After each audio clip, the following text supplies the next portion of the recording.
Apa yang pertama kali kamu pikirkan saat mendengar kata Bosnia? Buat yang suka sejarah, hal ini pasti mengingatkan kita salah satu konflik paling menyeramkan dalam sejarah yang terjadi di benua Eropa pasca berakhirnya Perang Dingin. Entah mengapa konflik ini selalu mengingatkan Mimin pada perkataan Bismarck yang menyatakan suatu hari perang besar akan muncul dari hal bodoh di wilayah Balkan. Emangnya ada apa sih yang bermasalah di wilayah Balkan ini? Singkatnya, Balkan adalah wilayah yang dihuni oleh beragam suku dan agama, serta terdiri dari berbagai negara. Gak mengherankan jika wilayah ini selalu menjadi pusat konflik di Eropa selama bertahun-tahun, karena negara-negara besar senang membuatnya sebagai buffer zone. Beruntung pasca Perang Dunia Pertama dan Perang Dunia Kedua, negara ini dipersatukan di bawah seorang pemimpin karismatik yang diakui setiap lapisan masyarakatnya hingga terwujud kehidupan bernegara yang harmonis. Namun, pasca kematian si pemimpin karismatik, negara yang ditinggalkan menjadi penuh konflik hingga mengalami keruntuhan. Negara ini adalah Yugoslavia. Di mana sejarahnya? Simak di video ini. Saat membaca sejarah Yugoslavia, maka kita akan mengenal sosok yang bernama Josip Broz Tito. Tito adalah seorang pemimpin Yugoslavia yang terkenal sangat karismatik. Ia mampu menyatukan masyarakat Yugoslavia yang terdiri dari latar belakang beragam, baik agama maupun budaya. Selain karismatik, Tito sendiri bisa dibilang adalah seorang pejuang Yugoslavia yang bersama anak buahnya terus berperang melawan Jerman dan sekutunya sampai akhir. Hal ini tentu meningkatkan popularitasnya yang melihat perjuangannya melawan penjajah sebagai legitimasi dari kekuasaannya. Dalam Perang Dunia Kedua, Tito dan anak buahnya berkali-kali menyusahkan Jerman dengan menjalankan berbagai operasi di belakang garis pertahanan musuh. Unit yang bertanggung jawab dalam mencari informasi penting, menyerang konvoi, sabotase, membebaskan tahanan, dan sebagainya. Dia juga berjasa membebaskan lebih dari 2.000 orang Yahudi yang nantinya bertempur dengan setia di bawah komandonya. Karena usahanya dalam perang, Tito senantiasa dikelilingi oleh pengikutnya yang setia, yang sampai akhir hayatnya melindungi dan menjadi saksi akan betapa beruntungnya Tito karena berhasil lolos dari berbagai usaha pembunuhan yang direncanakan oleh Jerman dan sekutunya. Demikian menyusahkannya Tito dan kawan-kawan bagi militer Jerman, sampai-sampai mereka melancarkan operasi militer khusus yang mengincar dirinya. Operasi yang dikenal dengan Night Move, merupakan operasi gabungan yang melibatkan pasukan penerjun payung dan serangan darat. Begitu hebatnya Tito, sampai Jerman di tahun 1944 harus mengalokasikan sumber daya alamnya yang sangat berharga hanya untuk memburu dirinya.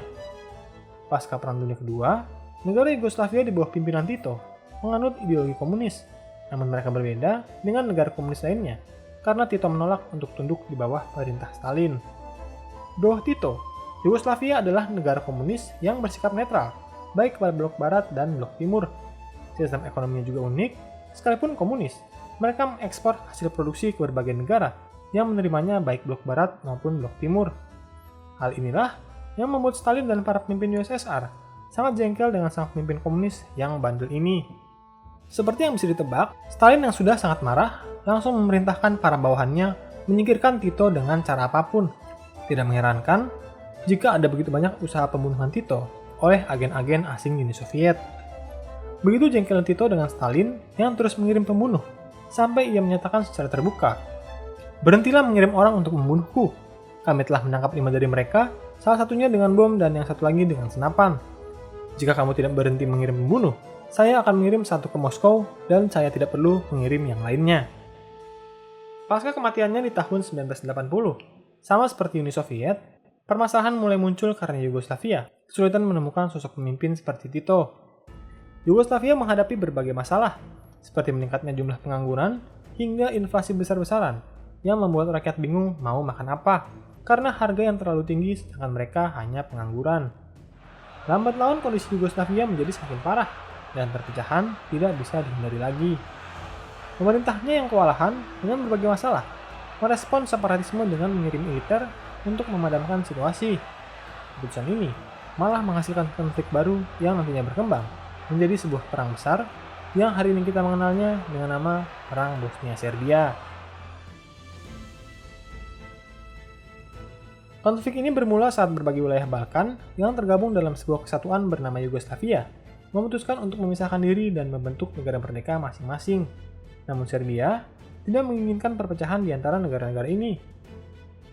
Kamu mungkin bertanya, emang apa masalahnya kalau Serbia nggak mau? Masalahnya militer di Yugoslavia mayoritas didominasi oleh etnis Serbia, khususnya jika kita melihat komposisi para perwiranya. Bahkan menjelang pecahnya perang, etnis Serbia memenuhi sekitar 30% dari total prajurit Yugoslavia. Nggak heran kan, kenapa Serbia mati-matian dengan militernya mempertahankan eksistensi dari Yugoslavia sebagai negara kesatuan di daerah Balkan. Karena Serbia juga ketakutan apabila ada wilayah yang memisahkan diri. Bisa jadi wilayah lainnya juga ikut menyusul. Namun keinginan Serbia untuk mempertahankan Yugoslavia dengan cara militer juga sangat bermasalah. Andaikan cara ini berhasil, wilayah lain memang akan tetap menjadi wilayah Yugoslavia. Tapi bukan karena mereka mau, melainkan karena terpaksa sambil menunggu kesempatan untuk balas dendam. Namun apabila cara ini gagal, pendekatan ini dengan cepat akan berubah menjadi perang saudara dalam skala besar, yang dalam kasus Yugoslavia menjadi sebuah konflik yang dikenal dengan Perang Bosnia, di mana kedua pihak yang saling baper akan bertempur habis-habisan. Di era 1980-an, ekonomi Yugoslavia mengalami penurunan signifikan pasca meninggalnya Tito, yang menyebabkan ketidakpuasan rakyat kepada sistem politik Yugoslavia, sehingga politik Yugoslavia menjadi tidak stabil. Hal ini kemudian berkembang, mengakibatkan terjadinya upaya memisahkan diri dari Yugoslavia. Referendum yang dilakukan sejak 29 Februari hingga 1 Maret 1992 berakhir dengan hasil hampir semua pemilik suara memilih untuk merdeka. Bosnia-Herzegovina menyatakan diri keluar dari Yugoslavia dan membentuk negara berdaulat lewat referendum. 3 Maret 1992, Presiden Izetbegovic memproklamasikan secara resmi negara Bosnia-Herzegovina. Proklamasi Bosnia-Herzegovina ini kemudian diakui oleh dunia internasional dan pada 22 Mei 1992 resmi menjadi negara anggota PBB. Tidak semua pihak senang dengan proklamasi ini. Khususnya pemerintah Serbia, menolak mentah-mentah proklamasi kemerdekaan yang dilakukan oleh etnis Bosnia.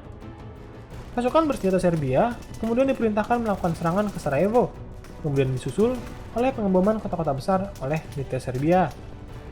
Selama bulan April, banyak kota di timur Bosnia-Herzegovina dengan populasi etnis Bosnia yang besar mulai diserang oleh pasukan Serbia. Ratko Mladic, Jenderal Republik Serbia yang dijuluki si Jagal Bosnia, mengepung Sarajevo untuk mengkudeta pemerintahan resmi. Pengepungan kota ini kemudian menjadi pengepungan terlama dalam sejarah, yaitu 1425 hari. Sebagian besar penduduk lokal Bosnia kemudian diusir dari daerah itu.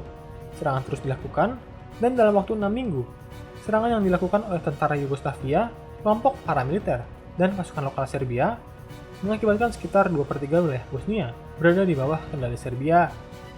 Sejak musim panas 1992, sebagai sebuah negara yang masih sangat baru, kekuatan militer Bosnia memegang kendali di garis depan selama sisa tahun. Namun di saat yang sama, kekuatannya juga semakin terkikis di bagian timur Bosnia-Herzegovina. Pemerintah Bosnia juga dilemahkan secara militer lewat embargo senjata internasional dan konflik tahun 1993 hingga 1994 dengan pasukan Kroasia. Namun pada 1994, orang Kroasia yang ada di Bosnia dan orang Bosnia sepakat untuk membentuk sebuah federasi bersama. Perang ini menarik para pejuang asing dari berbagai negara yang datang untuk berjuang karena berbagai alasan, baik kesetiaan agama atau etnis, hingga demi uang. Bosnia memperoleh dukungan dari negara-negara Islam, Serbia dari negara-negara Ortodoks Timur, dan Kroasia dari negara-negara Katolik. Orang Serbia mendapat dukungan dalam berbagai bentuk, baik finansial maupun para pejuang Slavia yang berasal dari negara-negara Eropa Timur. Selain itu, ada juga para sukarelawan negara Kristen Ortodoks yang ikut bergabung. Apabila dijumlahkan, kurang lebih ada sekitar 1.000 orang sukarelawan yang terdiri dari orang Rusia, Yunani, Ukraina, Romania, dan lain-lain. Orang-orang Bosnia mendapat dukungan dari kelompok-kelompok Muslim. Pakistan mendukung dengan memberikan dukungan teknis dan militer. Dinas Intelijen Pakistan, Inter-Services Intelligence, diduga menjalankan operasi intelijen saat Perang Bosnia yang dimulai pada tahun 1992. Hal ini dilaksanakan dan diawasi oleh Javed Nasir. Program ini menyediakan logistik dan pasokan amunisi ke berbagai kelompok mujahidin Bosnia selama perang berlangsung. Menurut sejarawan Inggris, Mark Curtis, kontingen ISI Bosnia diorganisir dengan bantuan finansial yang disediakan oleh Arab Saudi. Sedangkan menurut The Washington Post, Arab Saudi memberikan $300 juta dalam bentuk senjata kepada pasukan pemerintahan Bosnia dengan sepengetahuan dan kerjasama dari Amerika Serikat. Klaim yang dibantah oleh pejabat Amerika Serikat. Selain dukungan dalam bentuk finansial, pelatihan, dan intelijen, ada juga dukungan berbentuk sukarelawan yang datang ke Bosnia, seperti organisasi gerilya Lebanon, Hizbullah, dan organisasi global Al-Qaeda. Perserikatan Bangsa-Bangsa menolak ikut campur dalam perang Bosnia. Kendati begitu, pasukan keamanan PBB ikut memfasilitasi pengiriman bantuan kemanusiaan. PBB kemudian memperluas perannya dengan menjadi pelindung sejumlah wilayah yang dinyatakan sebagai daerah aman. Apa tuh daerah aman? Singkatnya, daerah aman adalah sebuah daerah yang tidak boleh menjadi medan perang. Daerah ini biasanya dijadikan tujuan utama para pengungsi, karena di sana ada kamp-kamp pengungsi dan berbagai bantuan kemanusiaan yang lokasinya dijaga oleh pasukan bersenjata. Namun dalam perang ini, PBB gagal melindungi daerah aman di Srebrenica. Tentara Serbia tidak peduli meskipun Srebrenica sudah ditetapkan sebagai daerah aman oleh PBB. Pasukannya terus saja berusaha merangsek masuk ke Srebrenica dan berhasil mendudukinya pada 4 Juni 1995. Pada 6 Juli, pasukan Serbia mendapat perintah dari atasannya untuk melakukan serangan terhadap pos-pos pasukan PBB yang terdiri dari 400 tentara Belanda. Melawan pasukan reguler Serbia yang terlatih dalam jumlah besar, membuat pasukan Belanda menjadi kewalahan. Gak heran, beberapa hari kemudian, pasukan Serbia berhasil memasuki kamp-kamp pengungsian. 11 Juli, terjadi hal yang mengerikan di kota ini, yang dikenal dengan pembantaian Srebrenica. Saat itu, pasukan Serbia membantai lebih dari 8.000 orang Bosnia. Pembunuhan dalam rangkaian pembantaian ini terjadi di dekat desa Kravica dan terus berlanjut hingga ke desa lain.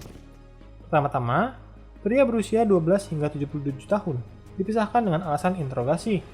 Korban kemudian disuruh berbaris di dekat lubang berukuran besar yang kemudian dijadikan sebagai kuburan massal, di mana mereka kemudian ditembak di belakang kepalanya. Selanjutnya, tentara Serbia ini tidak pandang bulu. Mereka tidak peduli korban berusia tua atau muda, bahkan bayi tak luput dari kekejaman pasukan Serbia. Kaum perempuan juga menjadi korban pemerkosaan dan ada juga yang menjadi korban pembunuhan. Saking mengerikannya pembantaian ini, Sekjen PBB, Kofi Annan, mengatakan bahwa kejadian tersebut merupakan sebuah pembantaian paling sadis di Eropa pasca Perang Dunia Kedua. Kejadian ini juga menjadi upaya pembersihan etnis Bosnia yang memang berbeda secara etnisitas dan agama dari orang Serbia. Peran dari UNPROFOR juga mendapat kecaman dari dunia internasional. Selain mereka gagal mengamankan Srebrenica sebagai wilayah aman, mereka juga mengorbankan ribuan pengungsi Bosnia kepada tentara Serbia hanya demi menyelamatkan 14 rekan mereka yang ditahan oleh pasukan Serbia. Ribuan nyawa ditukar dengan belasan nyawa, sungguh tidak sebanding. Pasalnya, bagaimanapun 14 rekan mereka adalah pihak militer. Kehilangan nyawa di medan perang sih sudah menjadi risiko, tapi malah ditukar dengan ribuan nyawa penduduk sipil. Bukankah itu aneh? Sebelum terjadi pembantaian di Srebrenica, pasukan Serbia sudah mengobrak-abrik Berat Lunak yang terletak di perbatasan kedua negara. Desa-desa di wilayah tersebut direbut oleh pasukan Serbia, rumah-rumah dibakar, orang-orang yang dianiaya sampai dibunuh, sementara yang lainnya dipaksa untuk mengungsi. Setelah itu, PBB dan NATO akhirnya bertindak untuk menghentikan peperangan yang sudah banyak memakan korban dari masyarakat sipil. Pada bulan Agustus sampai September 1995, pasukan PBB dan NATO melakukan serangan udara untuk menghentikan pasukan Serbia. Setelah gempuran besar-besaran, 21 November 1995, Perang Bosnia berakhir setelah perjanjian damai Dayton yang mengatur wilayah Bosnia menjadi dua, yaitu Republik Srpska dan Federasi Bosnia-Herzegovina. Korban meninggal dari perang ini mencapai 100.000 orang. Jenderal Mladic berhasil melarikan diri pasca perang dan menjadi buronan dari otoritas Serbia selama 14 tahun. Harga burunannya bahkan naik drastis dari 90 miliar menjadi 180 miliar pada tahun 2010. Namun pada akhirnya, dia tertangkap pada 26 Mei 2011 oleh pasukan berpakaian preman dari unit kejahatan perang khusus Kementerian Dalam Negeri Serbia di sebuah desa bernama Lazarevo. Mladic melalui persidangan selama 530 hari dan pada 22 November 2017 dinyatakan bersalah sebagai dalang genosida Srebrenica. Ia pun divonis penjara seumur hidup. Nah, itulah sejarah dari Perang Bosnia yang menjadi salah satu sejarah kelam dalam sejarah manusia. Apakah tanggapanmu mengenai video ini? Menurutmu bagaimanakah cara Indonesia agar tidak pecah seperti yang terjadi di Yugoslavia? Coba berikan pendapatmu di kolom komentar. Hai, terima kasih sudah menonton dan belajar sejarah bersama Inspek History. Jangan ragu untuk berikan komentar, like, dan bagikan bila kamu merasa konten ini bermanfaat.